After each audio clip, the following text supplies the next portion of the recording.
kapan kalian akan praktik di laboratorium komputer, dan kapan kalian akan mulai berpraktikum. Perbedaannya kalau misalnya kalian berpraktikum, kalian akan mengunjungi visitasi. Misalnya lembaga keuangan, kalian datang ke banknya dan melihat proses dari lembaga keuangannya, proses pelayanannya, dan lain sebagainya. Dan itu sedang disusun. Kalau untuk praktikum sudah mulai sekarang, kalian sudah punya lab komputer, di mana kalian bisa menggunakan lab komputer tersebut. Nah, nanti akan dikondisikan dengan dosennya, baik terutama yang administrasi niaga ya. Untuk yang administrasi niaga, kalian bisa mempraktekkan langsung di lab, di laboratorium. Saya harus mendokumentasikan ini. Tapi nanti di semester selanjutnya, kalau semester sekarang ya masih kurikulum yang lama. Jadi kalian nanti praktik. Kalau misalnya akuntansi, ya kalian praktik untuk mata kuliah akuntansinya, kalian pembukuan menggunakan Excel gitu. Dan itu di atas. Dan ada khusus untuk aplikasi komputer. Dan untuk manajemen pemasaran pun sama. Kalian kalau manajemen pemasaran kan ada salah satunya, manajemen pemasaran itu ada 7 unsurnya. Yang pertama product, price, place, promotion. Nah, saya garis bawahi di bagian promotionnya itu, ketika kalian berposisi sebagai seorang produsen, kalian harus menyampaikan value atau nilai kepada calon pelanggan. Nah, bagaimana kalian membuat iklan di website, itu kan harus ada praktik komputernya ya. Nah, itu bisa dipraktekkan di atas nanti, karena kita sudah punya lab laboratorium. Beri tepuk tangan dulu. Dan kalian angkatan pertama yang punya laboratorium komputer. Jadi sekarang sudah punya komputer sendiri, komputer masing-masing, tapi nanti dipakainya sedang disusun. Sudah ada beberapa unit. Mudah-mudahan cepat ya. Tadi kita sedang menggodok kurikulumnya, ya mudah-mudahan cepat kalian bisa praktek komputer, bisa kalian langsung praktek. Sebetulnya kalau saya menanggulanginya dulu, kalian pakai laptop sendiri. Misalnya kalian bikin iklan, kalian menghitung pembukuan, kalian membuat operasional. Saya menyarankan ketika di Zoom, ya pakailah laptop sendiri, kan bisa ya. Harusnya seperti itu. Cuman kalau sekarang sudah ada difasilitasi oleh kampus. Senang nggak? Nah, itu ya. Itu kabar baiknya yang bisa kalian terima hari ini. Kabar baiknya itu bahwa kita sudah punya laboratorium komputer. Alhamdulillah. Ya, kita kembali lagi ke materi. Materi yang akan kalian harus pelajari lebih dalam untuk materi UAS. Dari UAS itu artinya secara keseluruhan. Kalian bisa mempelajari mengenai apa yang sudah saya sampaikan sampai dengan UTS, sampai dengan pasar ini nanti. Pasar yang kemarin, pasar persaingan sempurna. Jadi yang harus kalian pelajari adalah satu, silakan dicatat. Sebelum saya absen ya. Satu, pengertian ekonomi secara luas dan secara sempit.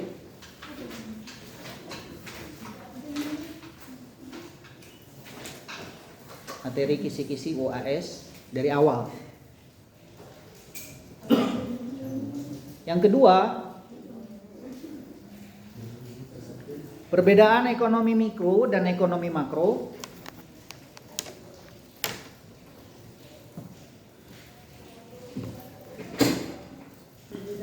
Ekonomi mikro dan ekonomi makro. Kegiatan ekonomi produksi.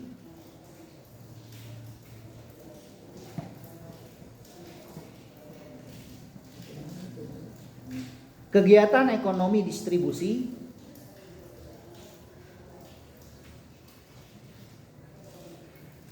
Kegiatan konsumsi, kegiatan ekonomi konsumsi.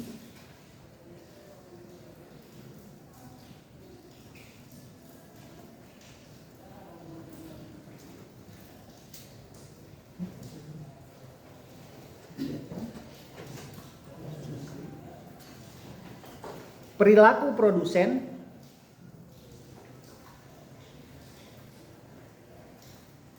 Perilaku konsumen.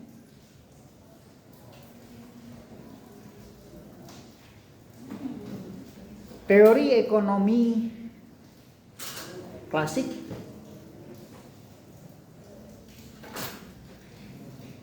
Dengan tokoh Adam Smith. Adam Smith mengatakan bahwa ekonomi suatu negara bisa berjalan apabila negara tersebut memiliki tingkat profesionalisme tenaga kerja yang tinggi. Itu yang dikatakan oleh Adam Smith. Itu masuk ke dalam teori ekonomi klasik.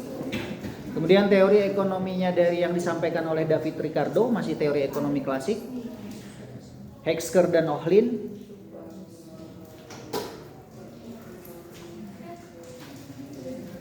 Jean-Baptiste, David Ricardo, Hexker dan Ohlin, disingkat HO.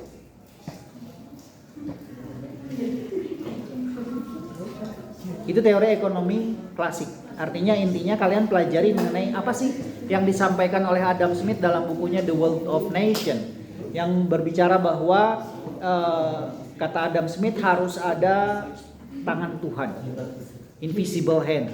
Apa maknanya? Nah, itu kalian pelajari saja. Siapa tahu keluar nanti. Oke.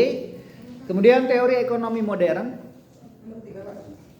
Masa dari tadi baru nomor 3? Sedikit sekali soal. Pokoknya oke. Itu teori ekonomi modern. Teori ekonomi 2 sektor. Apa bedanya teori ekonomi 2 sektor dengan 4 sektor?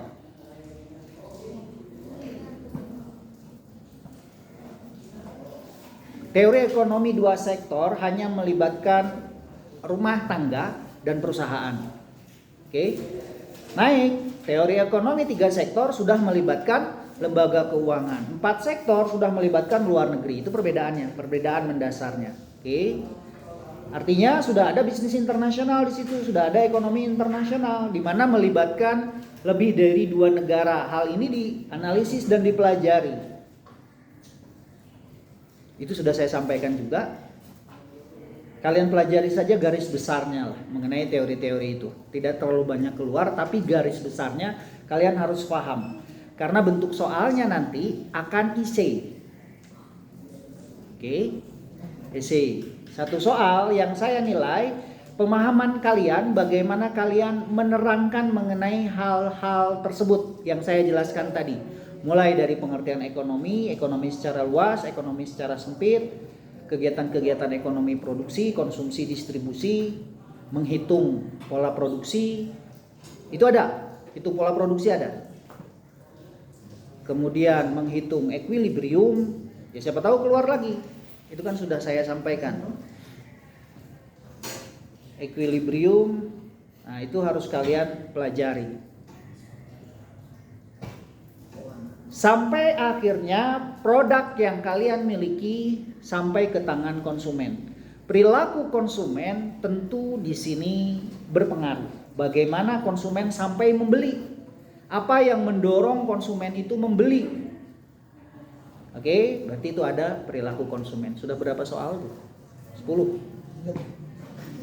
Hah? Udah berapa poin? Ya, dari penghitungan, soal penghitungan kemarin, apa yang tidak kalian mengerti? Kalau marginal utility keluar nggak Pak? Ya kalian pelajari saja. Rata-rata mengkonsumsi, kemudian equilibrium, kalian pelajari itu. Kalau ada yang ingin ditanyakan, boleh kalian tanyakan dulu sampai kalian, oh Pak, saya belum mengerti ini, boleh. Sudah? Yang terakhir adalah pola pasar. Pasar, pengertian pasar secara sempit. Pasar monopoli. Pasar oligopoli.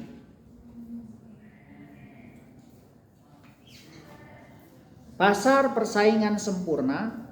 Perfect competition.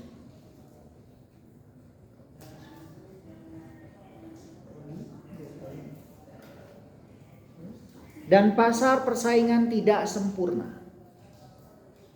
Pasar persaingan tidak sempurna itu artinya pasar monopoli dikatakan sebagai pasar persaingan tidak sempurna. Halnya karena terjadinya kegiatan ekonomi yang dilakukan atau dimonopoli oleh hanya satu sektor saja, oleh pemerintah. Oke. Setelah kalian mempelajari ilmu ekonomi atau dasar-dasar dari ilmu ekonomi, hal ini harusnya keluaran yang kalian dapatkan setelah UAS, kalian paham dan bisa mempraktekkan, bisa mengetahui bagaimana untuk membuat suatu produk, baik itu barang atau jasa. Bagaimana konsumen bertindak, apakah dia mau membeli produk saya, kalian bisa mengetahui itu. Apakah dia tidak membeli produk saya, kenapa dia tidak membeli produk saya? Ada beberapa alasan kalau dilihat dari aspek ekonomi. Yang pertama, salah satunya adalah aspek harga, itu akan mempengaruhi. Atau aspek memang dia tidak punya tidak membutuhkan produk tersebut. Nah, aspek itu kan bisa dilihat, itu perilaku konsumen itu. Konsumen tidak memiliki uang juga salah satunya dari demografi. Konsumen itu dipengaruhi oleh 5 hal ketika dia membeli. Dalam jurnal yang saya sampaikan di jurnal STIA Cimahi, yang mempengaruhi konsumen salah satunya adalah budaya, kultur. Budaya itu dipengaruhi oleh agama. Saya pernah menjelaskan bahwa ketika kalian mempunyai suatu produk yang kalian harus menjual di negara yang agamanya notabene muslim. Orang yang agamanya muslim tidak boleh dia memakan B2 misalnya atau babi. Nah, kalian kan menjual itu, bagaimana bisa laku? Nah, itu kan salah satu yang mempengaruhi orang untuk membeli. Ketika di muslim nggak boleh makan babi kan gitu. Nah, itu salah satunya agama, kemudian bahasa. Ketika kalian merambah ke ekonomi 4 sektor, kalian melibatkan bisnis internasional atau ekonomi internasional, kalian punya home country dan host country, kalian harus mengetahui dulu dan memahami dulu bahasa yang dipergunakan oleh negara tersebut. Tetapi dalam kegiatan ekonomi, di dalamnya kita harus memahami bahwa bahasa itu ada yang dinamakan dengan lingua franca. Lingua franca itu adalah bahasa yang dipergunakan oleh berbagai negara sebagai bahasa komunikasinya sehari-hari. Minimal kalian harus menguasai bahasa Inggris, dan itu ada di kurikulum kita. Mata pelajaran atau mata kuliah wajib bahasa Inggris. Jadi kalau misalnya kalian mau bikin kegiatan perekonomian di negara orang lain, dan ini akan dibahas lebih dalam bisnis internasional. Dalam kegiatan ekonomi secara global, kalian memahami, oh saya harus belajar bahasa Inggris, oh saya harus belajar bahasa Jepang kalau mau ke Jepang, oh saya harus belajar bahasa Arab kalau misalnya mau ke Arab Saudi. Hal inilah yang dijadikan patokan untuk kalian memulai usaha atau bisnis. Ketika bisnis dimulai dengan kalian memahami budayanya, kalian sudah mulai bisnis. Kalian sudah mempunyai satu langkah sebagai seorang pebisnis. Bisnis adalah kegiatan menghasilkan suatu produk ekonomi yang dia bisa menambahkan profit atau keuntungan untuk kegiatan perekonomian kalian. Hal ini sangat menguntungkan dan dirangkum dalam kegiatan perekonomian 4 sektor. Adanya kegiatan ekspor dan impor yang kalian pelajari dalam kegiatan bisnis internasional. Nanti kalau dalam ekonomi kalian hanya mengetahui bahwa oh ini ekonomi 4 sektor. Ekonomi 4 sektor itu sudah melibatkan pihak luar negeri, ada kegiatan ekspor dan impor perdagangannya, ada kegiatan pembayaran pajak, ada kegiatan melibatkan perbankan. Nah, materi-materi itu kalian minimal baca. Kalian akan bisa, dan kalau ada soal hitungannya seperti menghitung titik equilibrium, seperti menghitung marginal utility, kalian latih dan menghitung bagaimana menciptakan harga pokok produksi. Kalian latih materi itu, kalian coba di rumah, insya Allah UAS kalian bisa. Jaminan saya, insya Allah UAS kalian bisa. UASnya dilaksanakan dengan cara tertulis, tidak lagi online, nggak pakai komputer lagi, nggak pakai online lagi. Jadi kalian siapkan alat tulis. Saya pun akan menginputnya manual. Saya pun akan membaca hasil UAS kalian juga pun manual. Oke, jadi kalian latih. Bagaimana cara menghitungnya, bagaimana titik equilibriumnya, bagaimana menentukan proses produksi, itu yang kalian latih. Kalau kalian bisa itu, insya Allah bisa. Oke. Soalnya berapa soal? 10 soal. Satu soal saya hitung 10 kalau nilainya benar. Contoh begini. Coba Anda jelaskan pengertian ekonomi secara luas dan secara sempit. Jawaban Anda hanya ekonomi adalah kegiatan menghasilkan produk barang atau jasa misalnya. Kan itu masih sempit ya. Atau ekonomi adalah bagaimana mengeluarkan modal sesedikit-sedikitnya untuk mendapatkan keuntungan sebanyak-banyaknya. Atau ada yang menjawab ekonomi adalah usaha. Betul. Ada beberapa ahli yang mengatakan ekonomi adalah usaha. Tapi saya tidak akan bisa memberikan nilai full 10 ketika Anda menjawab ekonomi adalah usaha. Titik terus. Kan masih banyak pengertian yang lainnya ya. Kalian jelaskan dari beberapa ahli, dari 2 ahli ke, dari 3 ahli ke gitu.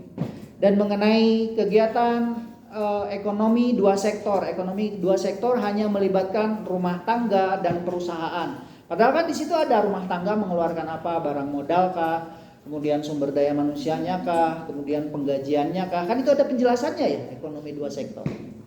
Kemudian ekonomi 3 sektor melibatkan perbankan perbedaannya. Kalau hanya itu kan saya kasih nilainya walaupun itu betul ya paling 2, buruh nulis. Tapi kalian jelaskan bahwa rumah tangga bagaimana, perusahaan bagaimana, lembaga keuangan bagaimana, keluarannya bagaimana. Itu akan secara tertulis kalian jelaskan seperti itu, nilainya akan lebih tinggi dibandingkan dengan kalian hanya menjawab melibatkan rumah tangga. Ya. Kemudian ekonomi 4 sektor melibatkan pihak asing atau luar negeri. Ada pajaknya. Kalau hanya seperti itu ya saya mengasih nilainya juga 2.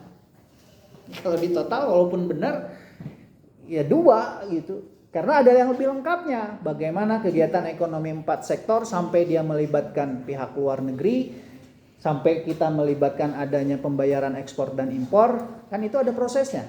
Nah, kalau misalnya kalian menjawab lengkap, ya saya kasih nilai juga lengkap. Paham ya? Oke, kemudian mengenai teori ekonomi klasik, kata Pak Indra, yang penting kalian memahami bahwa David Ricardo mengeluarkan adanya teori absolute advantage. Berarti kalau misalnya ditanya, jelaskan pengertian dari ekonomi klasik yang disampaikan oleh David Ricardo. David Ricardo mengatakan comparative advantage, perbandingan harga. Ditulis comparative advantage David Ricardo, perbandingan harga. Benar.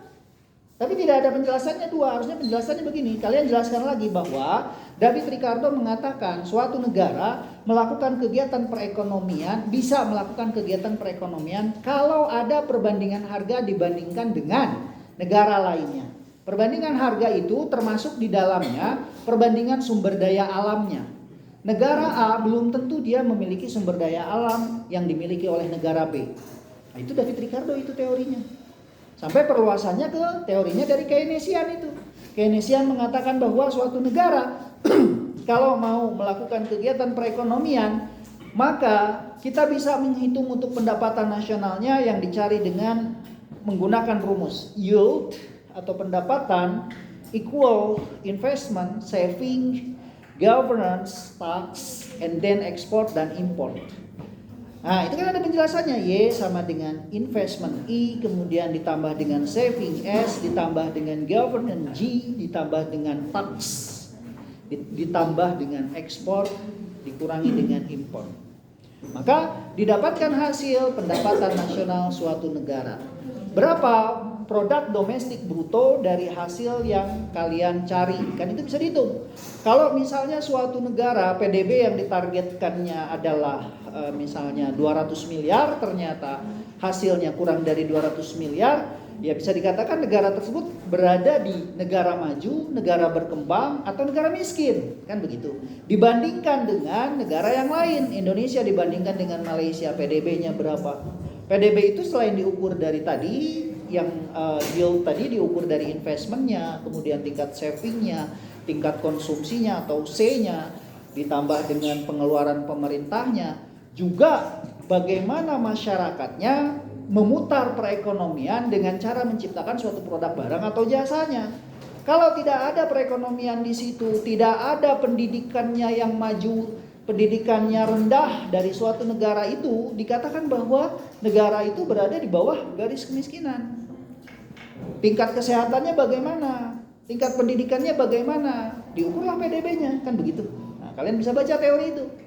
Kalau misalnya kita ternyata di bawah ambang batas, di bawah realisasi, di bawah yang harus dia realisasikan, dibandingkan dengan negara lain, kita di ranking itu. Oh, orang Indonesia banyak yang belum pendidikannya sampai dengan sarjana. Oh, orang Indonesia masih banyak yang belum memiliki fasilitas kesehatan. Oh, ternyata orang Indonesia masih banyak yang sakit. Nah, itu akan mempengaruhi tingkat dari perekonomian suatu negara. Diukur itu semua secara statistiknya. Nah, dirangkum kalau di kita namanya BPS, Badan Pusat Statistik, ada semua itu. Tingkat ekspor importnya. Nah, kalau misalnya sudah melebihi PDB kita, ya bisa dikatakan bahwa negara kita bisa diukur mau berada di negara maju, di negara berkembang, atau di negara miskinkah. Gitu ya. Nah, kemudian soal selanjutnya mengenai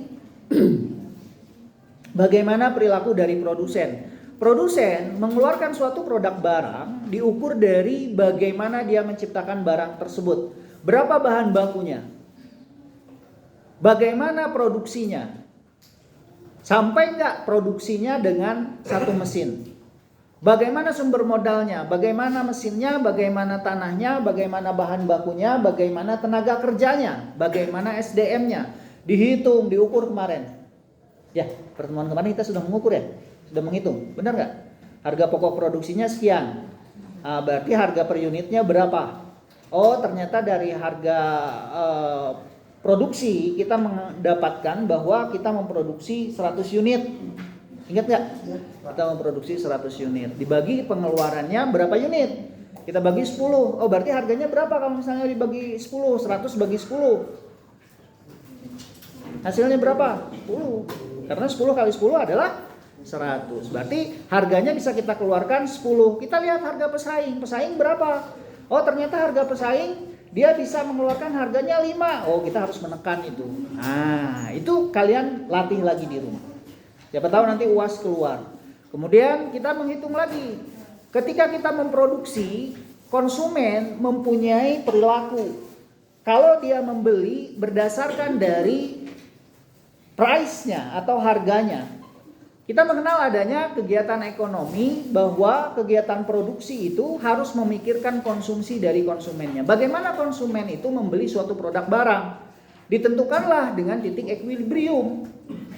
Titik equilibrium bisa dicari berdasarkan dari ada hukum namanya law of demand. Hukum permintaan dan penawaran. Ketika penawarannya tinggi, harganya pasti akan rendah. Kalau kita balik, kalau harganya rendah, permintaannya pasti akan tinggi. Nah, akan bertemu di titik tengah. Nah, pertemuan itu dikatakan sebagai titik equilibrium. Titik equilibrium ini kita hitung satu persatu. Di bulan pertama bisa mengkonsumsinya berapa dia, bisa memproduksinya produsen itu berapa. Nah, pengeluaran harganya berapa. Di bulan selanjutnya sama.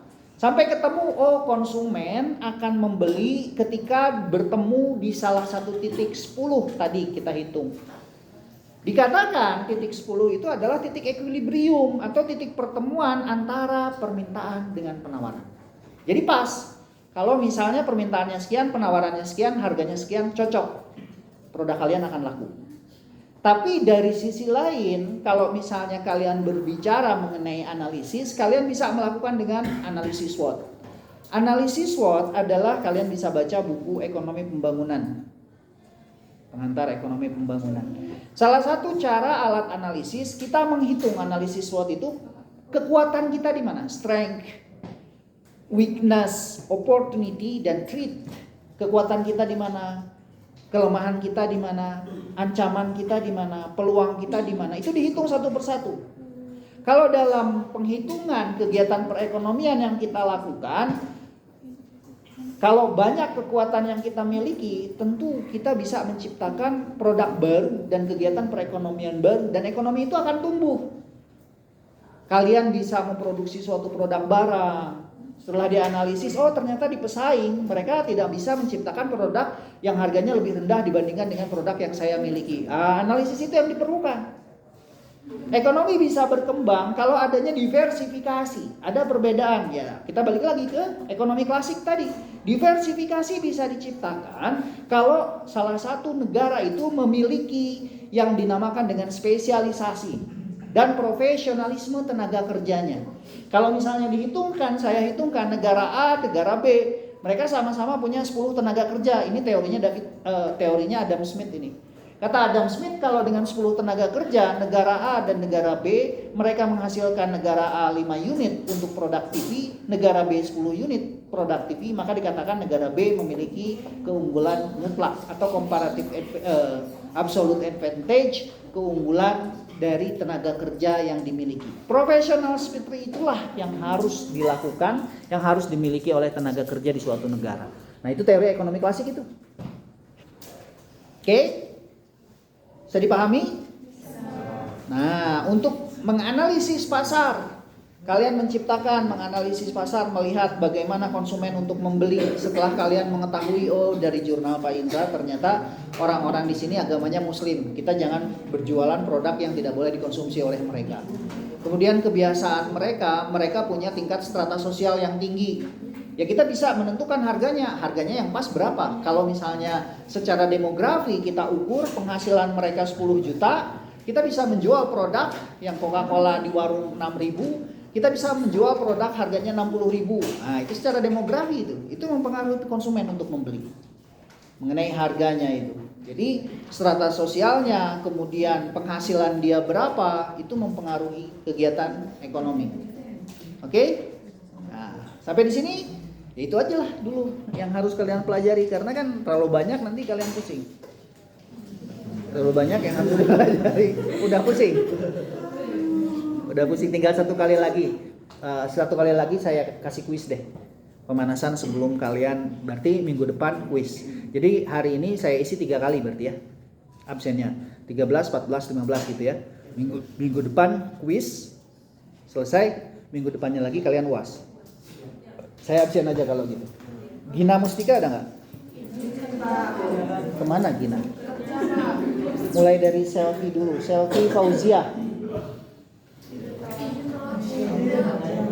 Aduh, izinnya 3 kali dong kalau gini dia. Izin Selfie.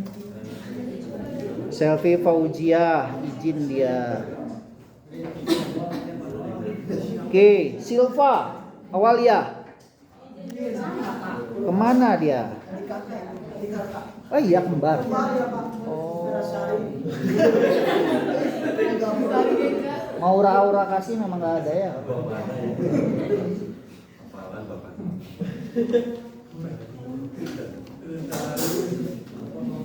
Aura kasih.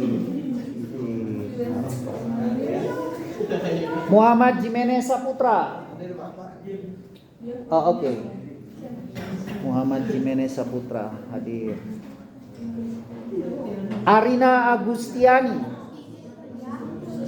Arina izin juga. Izin. Siti Mariam. Izin juga.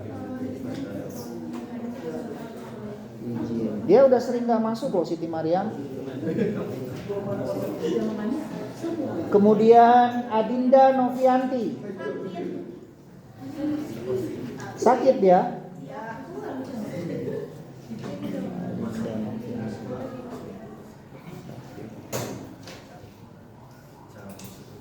Diki Fauzan.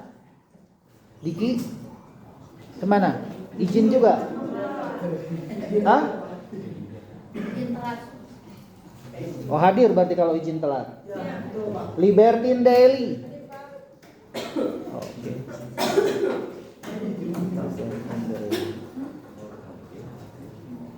Nisdan Sister Dururu hadir. Ananda Zahwa Putri. Adolf Harmar Gulo. Kemana dia?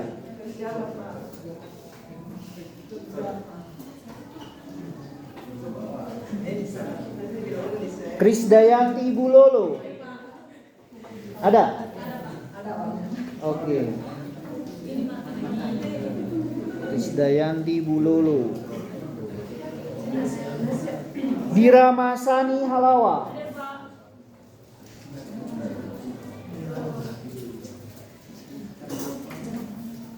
Fitri Afriani.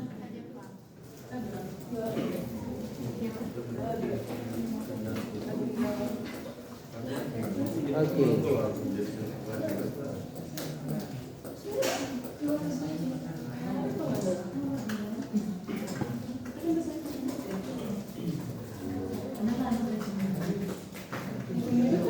Cindy Krisdayanti Halawa. Nenggina Diva Nabila Setiawan.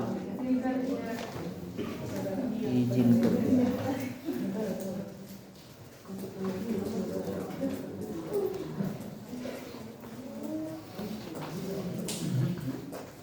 Oke, kelas selanjutnya Gina Mustika.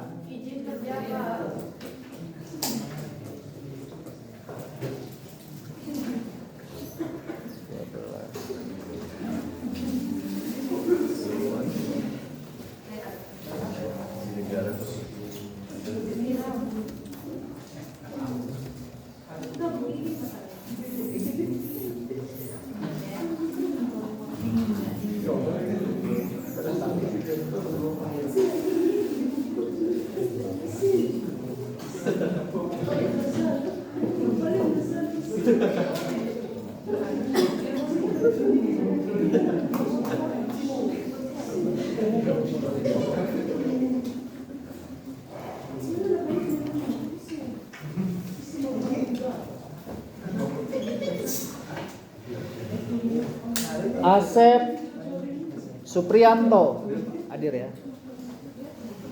Gina izin kerja. Septi Mariam.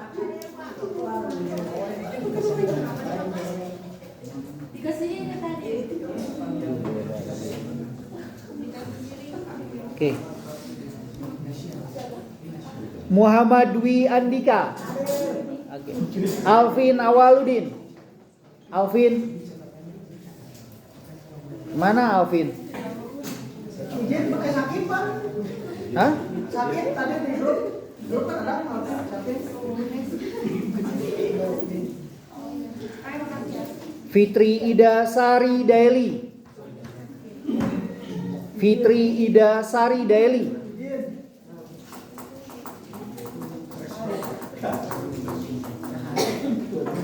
Feber Ceniawati Daily. Feber izin juga. Hardianus Bulolo. Hardianus Bulolo izin juga.